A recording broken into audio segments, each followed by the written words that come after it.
हरे कृष्णा। आज हम पौष मास के शुक्ल पक्ष की पुत्रदा एकादशी की कथा और महात्म श्रवण करेंगे। युधिष्ठिर बोले, श्री कृष्ण, आपने शुभ कारिणी सफला एकादशी का वर्णन किया।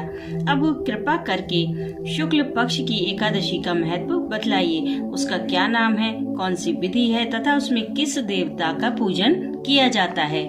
भगवान श्री कृष्ण ने कहा, राजन, पौष मास के शुक्ल पक्ष की जो एकादशी है उसे बतलाता हूँ, सुनो। महाराज, संसार के हित की इच्छा से मैं इसका वर्णन करता हूँ। राजन, पूर्वोक्त विधि से ही यत्न पूर्वक इसका व्रत करना चाहिए। इसका नाम पुत्रदा है। यह सब पापों को हरने वाली उत्तम तिथि है। समस्त कामनाओं तथा सिद्धियों के दाता भगवान नारायण इस तिथि के अधिदेवता हैं। चराचर प्राणियों सहित समस्त त्रिलोकी में इससे बढ़कर कोई दूसरी तिथि नहीं है। पूर्व काल की बात है, भद्रावती पुरी में राजा सुकेतमान राज्य करते थे। उनकी रानी का नाम चंपा था। राजा को बहुत समय तक कोई वंशधर पुत्र नहीं प्राप्त हुआ। इसलिए दोनों पति पत्नी सदा चिंता और शोक में डूबे रहते थे। राजा के पितर उनके दिए हुए जल को शोकोच्छ्वास से गर्म करके पीते थे। राजा के बाद और कोई ऐसा दिखाई नहीं देता जो हम लोगों का तर्पण करेगा, यह सोचकर पितर दुखी रहते थे। एक दिन राजा घोड़े पर सवार होकर गहन वन में चले गए। पुरोहित आदि किसी को भी इस बात का पता नहीं था। मृग और पक्षियों से सेवित उस सघन वन में राजा भ्रमण करने लगे। मार्ग में कहीं सियार की बोली सुनाई पड़ती थी तो कहीं उल्लुओं की। जहाँ तहाँ रीछ और मृग दृष्टिगोचर हो रहे थे। इस प्रकार घूम घूम कर राजा वन की शोभा देख रहे थे। इतने में दोपहर हो गई। राजा को भूख और प्यास सताने लगी। वे जल की खोज में इधर उधर दौड़ने लगे। किसी पुण्य के प्रभाव से उन्हें एक उत्तम सरोवर दिखाई दिया, जिसके समीप मुनियों के बहुत से आश्रम थे। शोभाशाली नरेश ने उन आश्रमों की ओर देखा। उस समय शुभ की सूचना देने वाले शकुन होने लगे।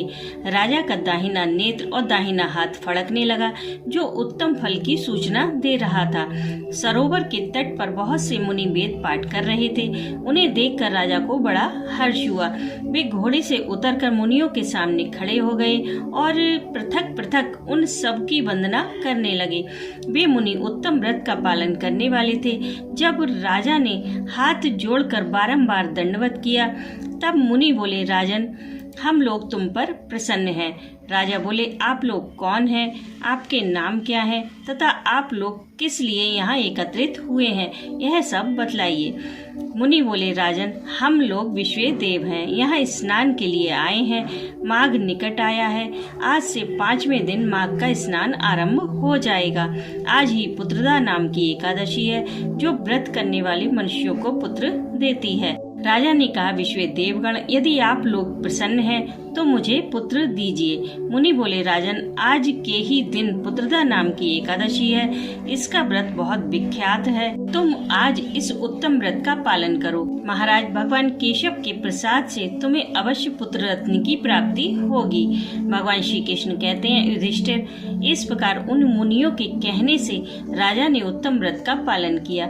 महर्षियों के उपदेश के अनुसार विधि पूर्वक पुत्रदा एकादशी का अनुष्ठान किया।